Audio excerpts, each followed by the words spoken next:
Welcome back to the Rush Lindell Show. I'm Rush, and folks, we've got a wild one tonight. And I'm Reagan. Glad you're with us because this story broke fast. Graham Platner's Senate campaign is falling apart in real time, and NBC News says the anger inside the Democratic Party is boiling over tonight. And the party's already lining up statements. We'll get into who exactly.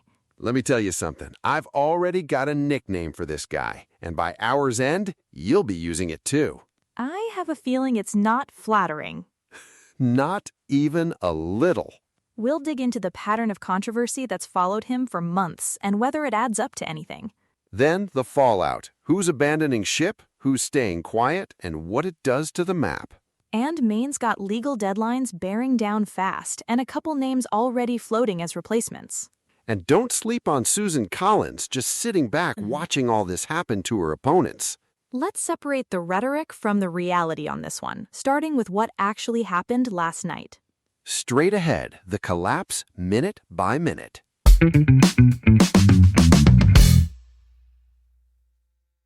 Before we dive in, a quick reminder. We love hearing from you.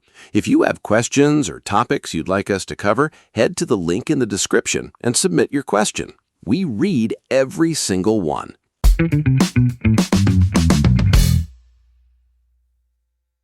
Bath to banger, the whole state of Maine woke up to one word this morning: collapse. Good morning to you too. Graham Platner, the oyster farmer turned Senate savior, I'm calling him Captain Collapse, effective immediately. His campaign is taking water and nobody's manning the pumps. Before we nickname the man into oblivion, let's say what actually happened. This is an allegation, serious but unproven. Fair, say it straight. According to CNN, a woman he dated casually nearly 5 years ago says he raped her while intoxicated. He denies it. And Al Jazeera's got the name, Jenny Rakat, telling Politico in an exclusive that this happened in late 2021, non-consensual, and that she told him to stop. Politico's the outlet that broke it. That matters for who gets credited. Here's what gets me, Reagan. 3 weeks ago, you and I were on this show mapping the Democrats' 4-seat pickup path, remember? Platner was seat number 1. I remember. He was the closer. Well, the closer just walked off the mound. NBC's reporting tonight that Democratic hopes for the majority may be going down with him. Going down with him. Say it louder for the DSCC in the back. Speaking of, Chuck Schumer and Kirsten Gillibrand didn't sit on this. No way. Both of them? Joint statement calling the allegations incredibly disturbing. That's Senate Democratic leadership on record within hours. Whistle. That's not a slow leak. That's the whole dam breaking. And Platner himself, NBC quotes him saying he's reflecting on the, quote, best path forward. Translation, his lawyers are on the phone and his pollsters crying. Maybe. So walk me through it. Does a guy in this spot actually survive, or is this a body they haven't buried yet? That depends on whether this is a one-off allegation or part of something bigger. Which is exactly the question, isn't it? Because this isn't the first headline with Platner's name on it this cycle.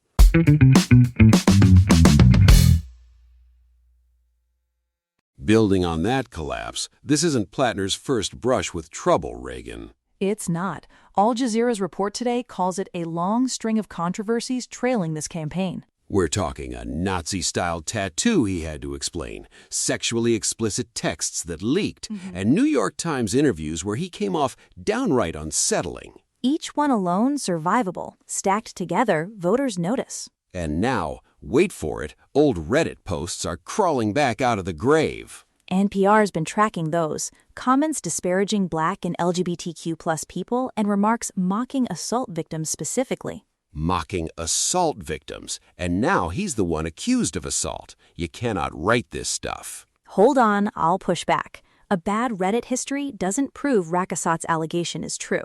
I'm not calling it proof. I'm calling it a pile of matches next to gasoline. Eventually, the fire's not a coincidence. Fair, but juries don't convict on vibes, and neither should we. Pattern isn't evidence, it's context. Context that's still crushing him. CNBC reported Platner's calling the new accusation categorically false and flagging the timing a week before Maine's ballot deadline. Skeptical for him to say. Could be convenient for her, too. Cuts both ways. It does, and that's the scrutiny Democratic leadership is suddenly discovering they should have applied months ago. Suddenly discovering. Funny how that happens once the seat looks actually winnable.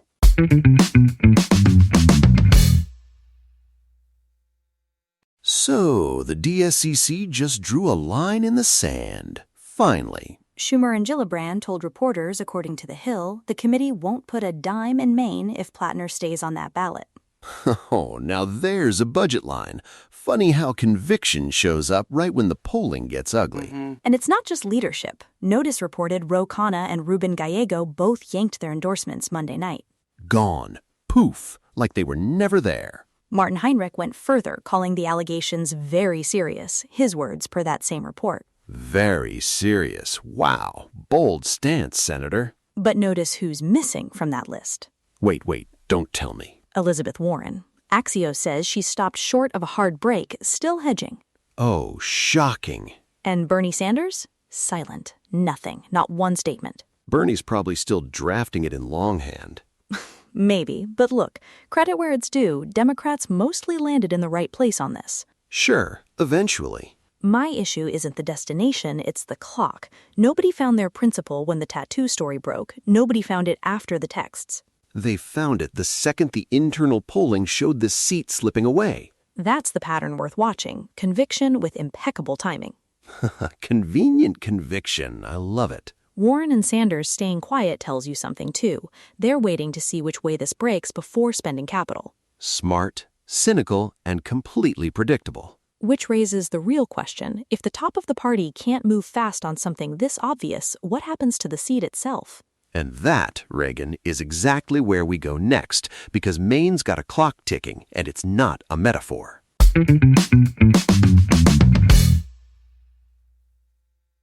Shifting to the math, Democrats need a net 4-seat gain to flip the Senate. That's the number that made Maine matter in the first place. Right. And Reagan, you've got the calendar in front of you. Walk me through it. Under Maine law, Platner has until July 13th to withdraw, 5 p.m., second Monday in July. The DMV closes faster than that deadline approaches. If he steps aside by then, the state party has until July 27th to pick a replacement. 2 weeks to find someone who isn't radioactive? Tight window. The names floating around include Troy Jackson and Secretary of State Shenna Bellows, though Governor Mills has ruled herself out of an endorsement. Mills won't even weigh in after losing to the primary guy who's now imploding? That's the read. She's staying out of it entirely, at least publicly. All right, here's my callback. Weeks ago on this show, we ran the Senate Firewall segment. 4-seat flip, tight map, no room for error. I remember. You said Maine was load-bearing. I did.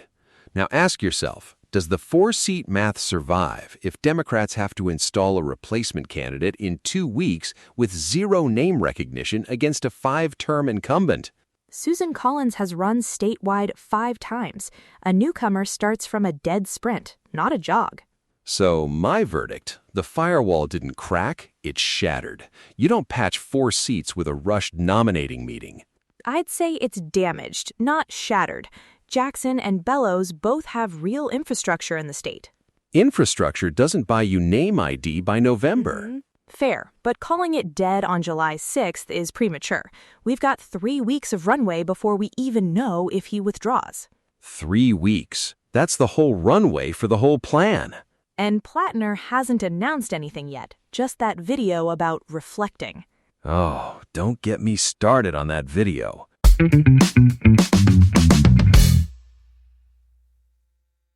Oh gosh, Reagan, we've got the tape. Platner's big statement. Let me do this properly. Oh no. I am taking the time to reflect on the best path forward. Riveting. A path forward towards what, Graham? A press conference? Witness protection? 45 seconds of nothing dressed up as courage. It's a whole genre. Statements built to sound sincere while committing to 0 actual words. Captain Collapse has entered his reflection era. There it is. That's the nickname, folks. Sticking. Every Democrat who needs 3 weeks and a lawyer is now officially in a reflection era. I'll allow it, but strip the theater and what's left is a campaign with no message and a clock running. Which is exactly why this stopped being a Maine-only story. The longer he reflects, the longer the other side gets to just watch.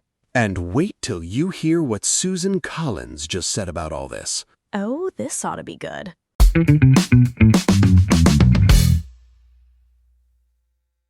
Susan Collins finally spoke, and man, it's a masterclass in staying out of the blast radius. She called the allegations appalling, but added that it's not her job to pick the Democratic nominee. Careful, lawyerly, exactly what you'd expect from a 5-term incumbent. Smart. Why grab a live wire when your opponent's already on fire? And CNN reported Monday that Senate Majority PAC is pulling money out of Maine unless Platner quits. Real dollars, not just a statement. That's the tell, Reagan. When the super PAC walks, the party's admitting the math doesn't work with him on the ballot. Fair, but walking from Platner isn't the same as walking from Maine. Maybe not, but remember, Kamala Harris only carried that state by about 7 points in 2024. Collins was already the underdog in a blue-leaning seat before any of this. Sure, but if Democrats swap in someone clean by the 27th, that cushion doesn't just evaporate. It shrinks. It doesn't vanish. That's the real fight here. Right. And every day this drags out, Collins runs essentially unopposed, free airtime for an incumbent. Which is exactly why I'm calling this Susan Collins' Lifeline. Clean nominee or wounded one, she's the only campaign in Maine that hasn't lost a single day. That's a lifeline built entirely out of somebody else's disaster. That's not a mandate rush. I'll take a gift horse over a mandate any day of the week.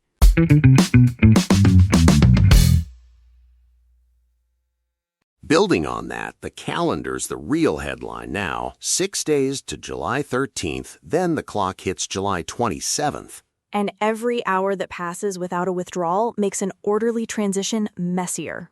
My prediction, Platner's out by Friday. Democrats scramble, and Collins walks into November with the wind at her back. I'd stop short of that. Bellows or Jackson steps in clean. Maine's fundamentals don't just evaporate overnight. Fundamentals don't matter much when your nominee is radioactive and your bench needed 3 days just to admit it. 3 weeks of runway is still 3 weeks. Ask me again after the filing deadline. Noted for the record, official Senate Firewall scoreboard update. Scoreboard duly noted, Rush. We'll be back the moment Augusta makes it official. Until then, that seat's a jump ball. A jump ball with a very loud crowd watching every bounce.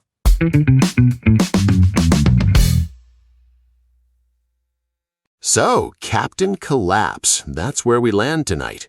One allegation and the whole Maine map shakes.